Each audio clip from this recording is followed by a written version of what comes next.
Hello, and thanks for joining us for this episode of Into the Killing.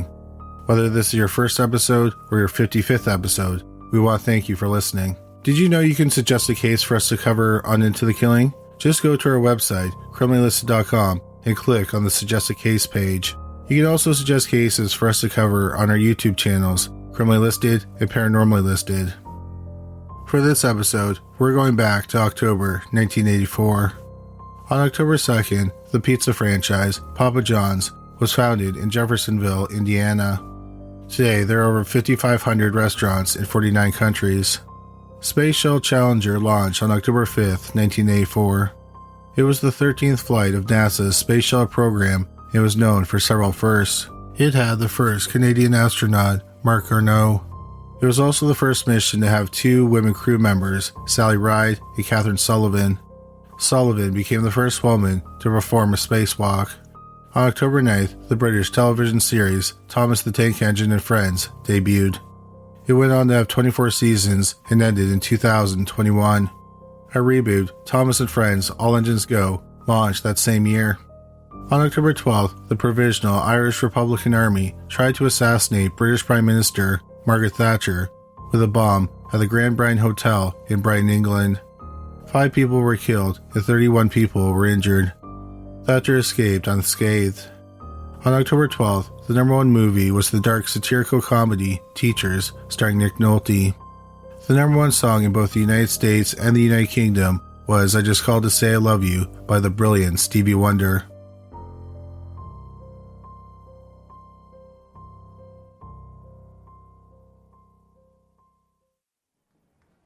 On the night of October 12, 1984, 20-year-old Angela Samota and her two friends, Anna Candela and Russell Buchanan, went to the Texas State Fair in Dallas, Texas. Samota was born in California, but she grew up in Amarillo, Texas. She came to Dallas to attend Southern Methodist University, which is known by its acronym SMU. Samota was studying computer science and electrical engineering. She was a member of the Zeta Tau Alpha sorority.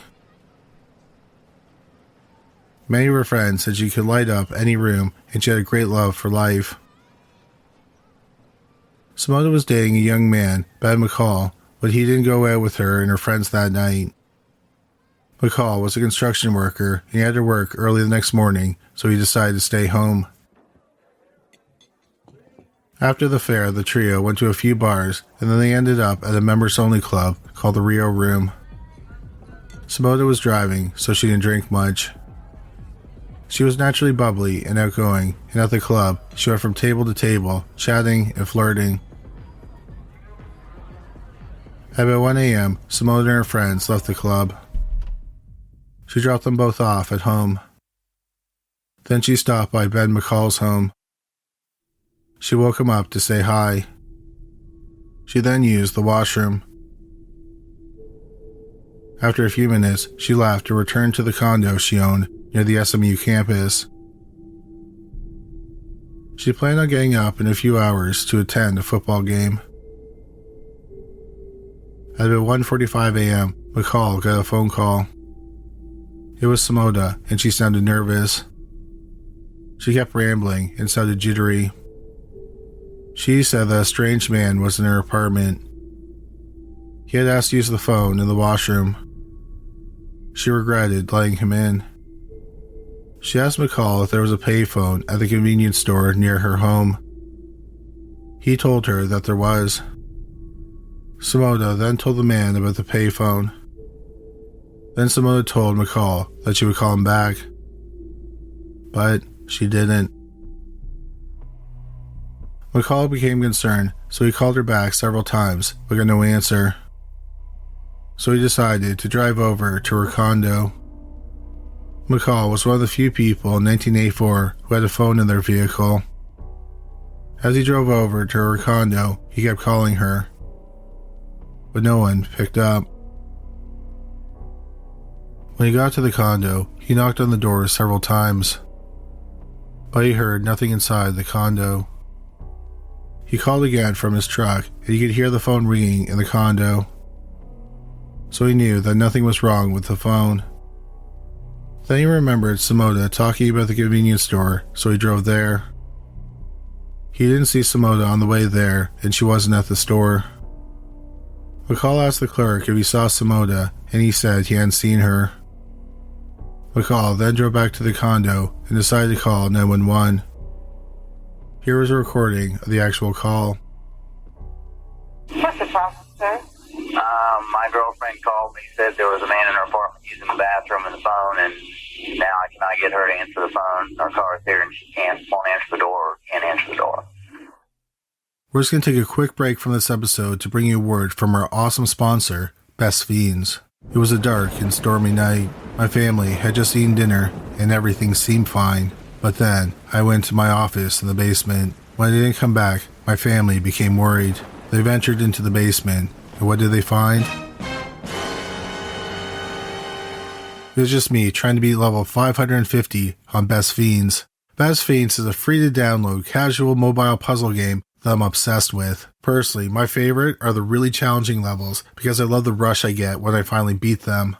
Like I said, I'm on level 550, which may seem like a lot, but Best Fiends has thousands of levels, and new levels and challenges are being added all the time. The game never gets boring, and I love picking it up and playing it any time. It's also awesome because you can play offline, so you're never stranded without something to do. Download your new favorite getaway, Best Fiends, for free today on the App Store or Google Play.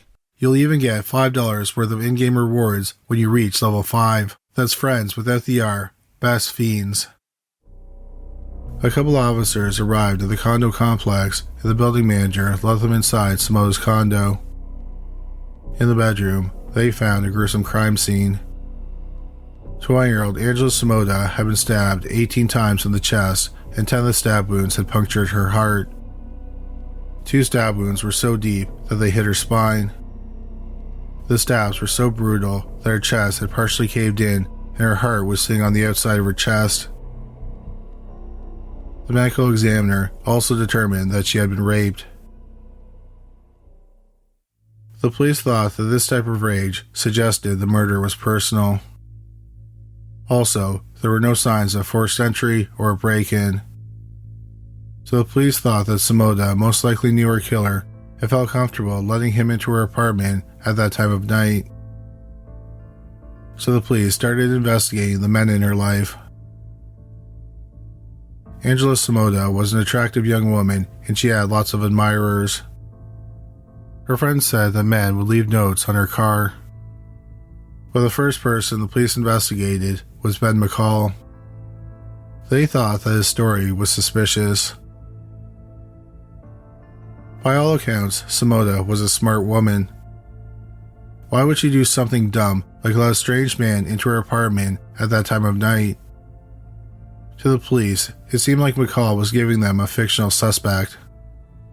Plus, at the time, telephone records weren't kept the same way they are today. So the police couldn't confirm if Samota called McCall. Another problem for the police was McCall's 911 call. They thought he was a bit too calm when he called. Once again, here's a clip of the actual phone call. What's the problem, sir? My girlfriend called me, said there was a man in her apartment using the bathroom and the phone, and now I cannot get her to answer the phone. Our car is here and she won't answer the door or can't answer the door. They said he wasn't panicking and he didn't seem worried. The district attorney said he was mellow and feelingless. McCall was able to come into the condo with the officers, but he stayed in the living room while they searched it. When the officer told him that Samota was dead, McCall didn't ask any questions, like how she died. This seemed unusual to the police. Many people would ask how their loved one was killed. So they suspected that he might not have asked because he already knew how she died, because he was the one who killed her. Whoever killed Angela Samota would have gotten a lot of blood on them. But there was no blood on McCall. It was quite the opposite. He was wearing a freshly pressed shirt and he smelled of soap. The officers thought that this was odd because he said that Samota had woken him up on her way home and then she had called him about the strange man in her condo. After that call, he drove over. If he was concerned about his girlfriend, wouldn't he have rushed to her condo? Why did he take the time to wash up? Also, why did he clean himself up? Wouldn't getting to her condo be most important? The police's theory was that McCall was mad that earlier that night she went out with a student named Russell Buchanan. McCall then went over to her condo and raped and murdered her in a jealous rage. Another suspect was Samota's ex-boyfriend, Lance Johnson. Samota and Johnson dated when they were in high school and during Samota's first year at SMU. He seemed to be obsessed with her. Even after they broke up, he would drive over 360 miles from Amarillo to Dallas on weekends, uninvited, just to try to see Samota. Johnson was considered a suspect because he was known to have a temper. One time, Samota called her friend because Johnson was in her apartment and he was cutting up her clothes with a knife. He had also threatened her with a knife. Since Samota was viciously stabbed to death with a knife, Johnson found himself at the top of the suspect list. But the police had other men they considered persons of interest. One of those men was Russell Buchanan. Buchanan was an SMU student and he was studying architecture. He had met Samota at a mixer a few weeks before her murder. According to some people, he was infatuated with Samota. Buchanan denied he was interested in Samota. Buchanan lived about 5 minutes away from Samota. Buchanan told the police he was home alone when Samota was murdered, which wasn't a very good alibi.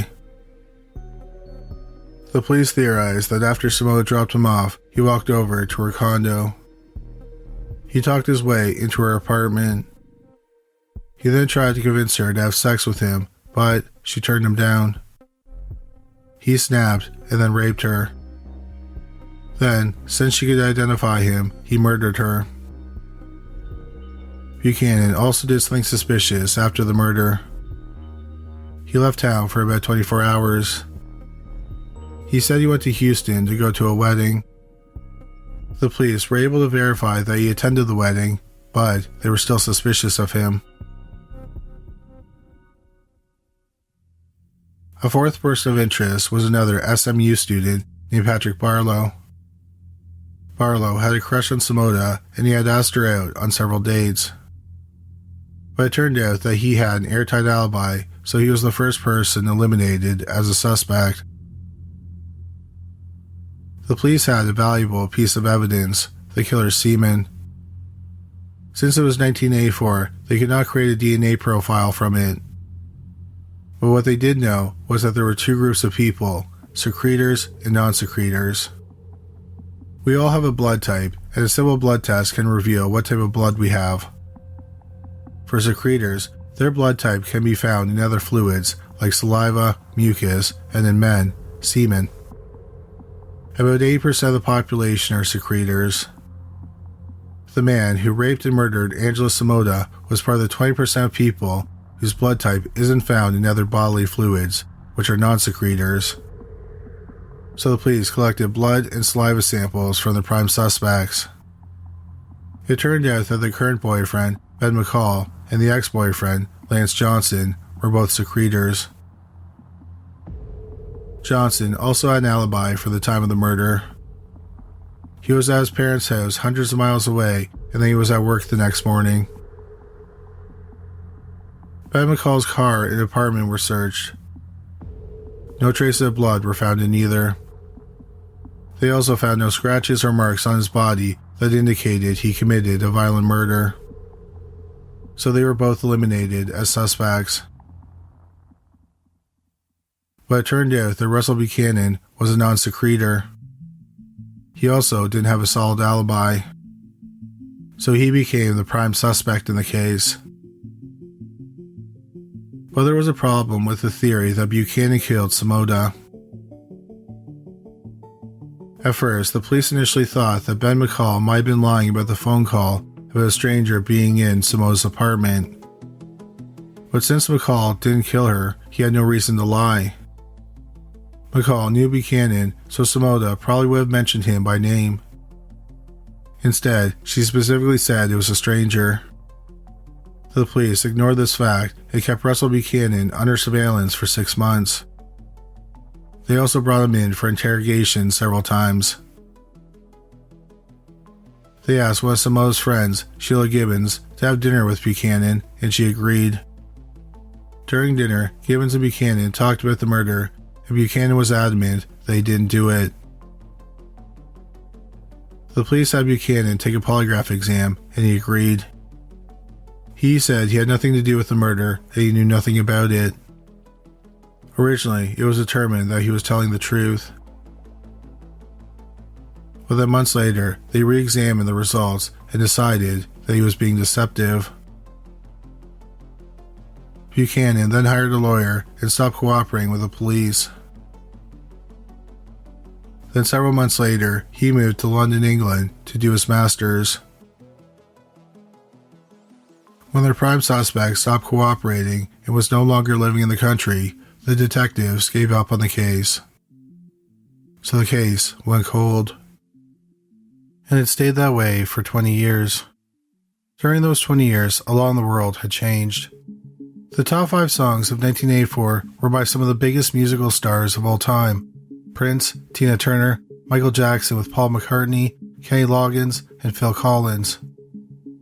Some of the songs, like When Doves Cry by Prince, What's Love Got to Do With It by Tina Turner, and Footloose by Kenny Loggins, are considered staples of the 1980s. Usher had the 2 biggest songs of 2004 with Yeah and Burn. Alicia Keys, Maroon 5, and Outkast with Sleepy Brown rounded out the top 5. 1984 was also a big year for movies. The biggest movie of the year was Ghostbusters. This was followed by Indiana Jones and the Temple of Doom, Gremlins, The Karate Kid, and Police Academy.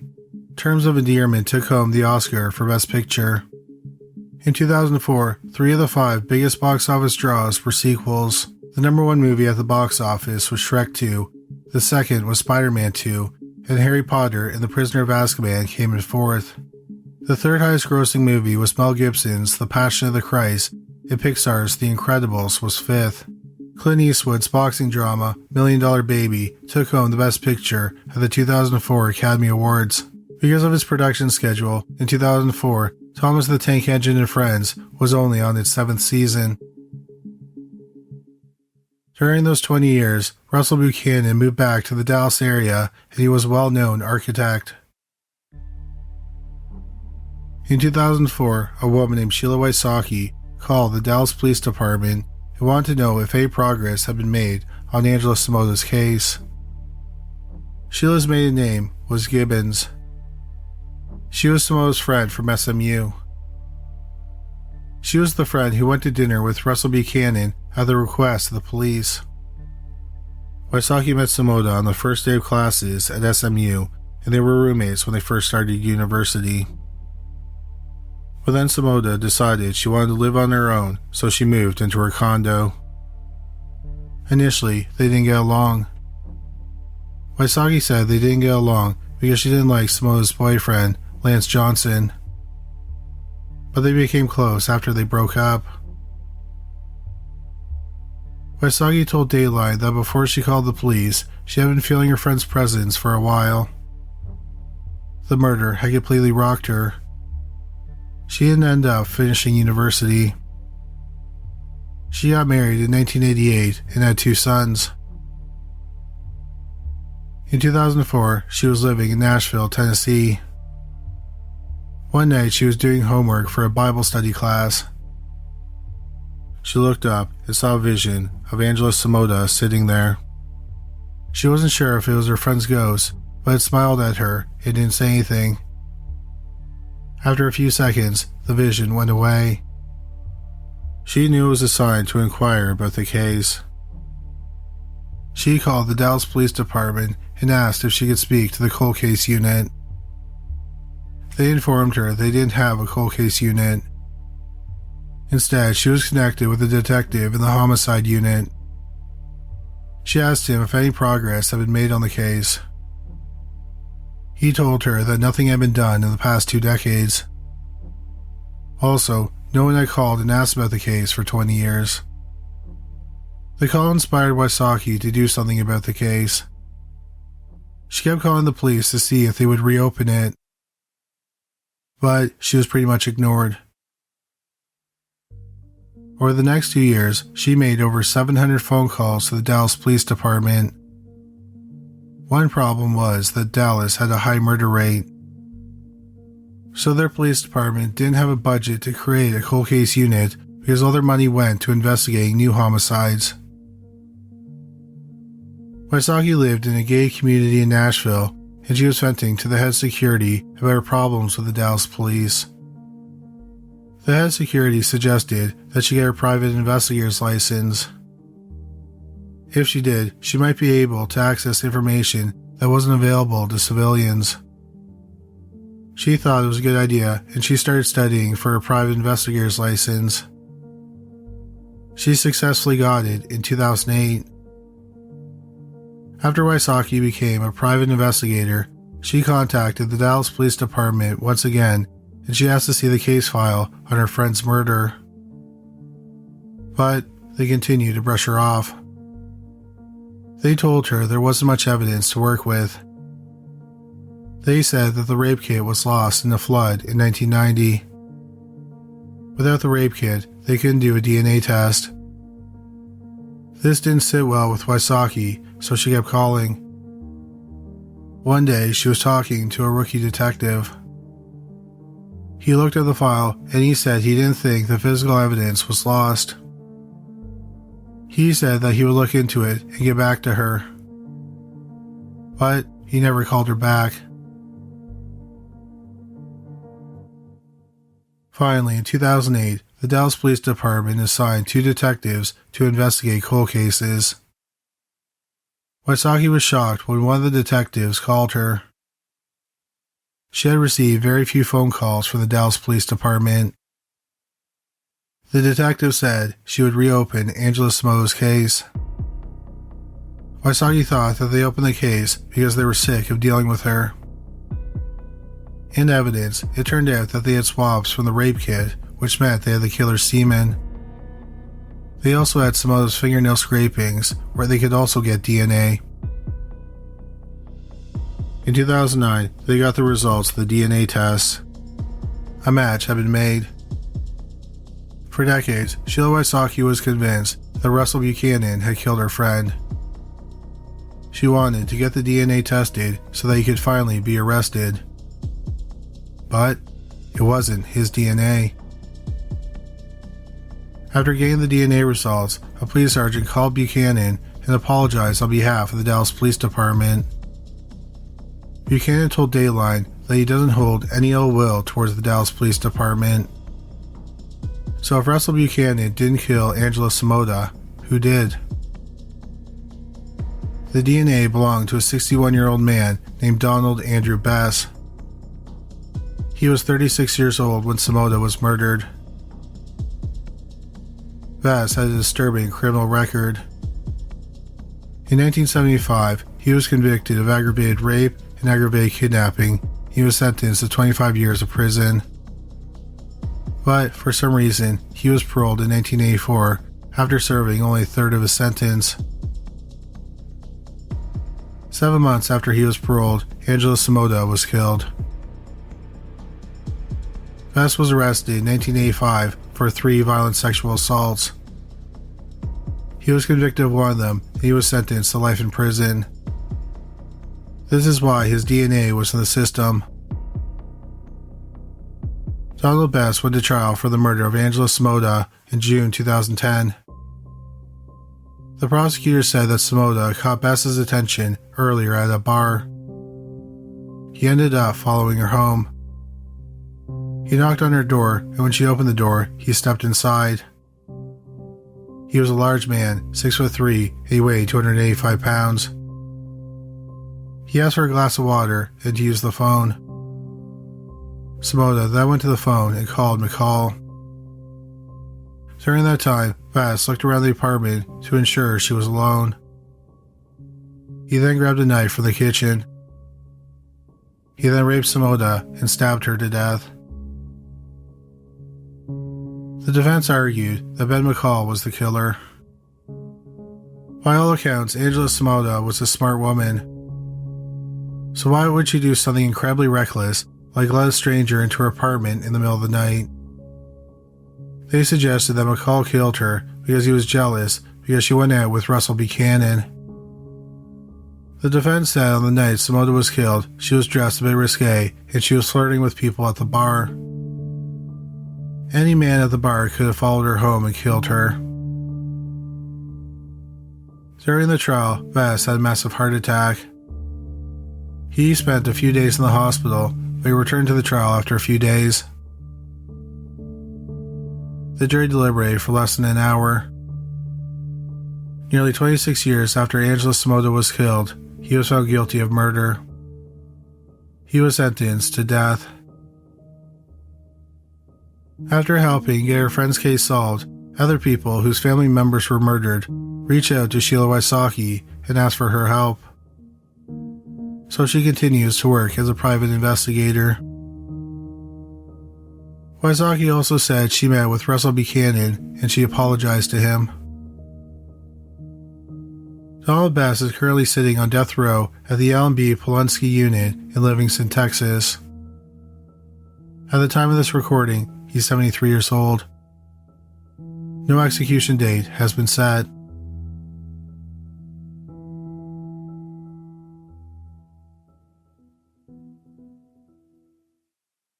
Thank you so much for listening to this week's episode. As we mentioned in the intro, you can suggest cases we could talk about on Criminally Listed, Paranormally Listed, and Into the Killing. To do that, go to criminallylisted.com, then go to the Suggest a Case page and fill out the questionnaire. Well, that's all for today. Thank you again for listening. Please take care of yourself and stay safe.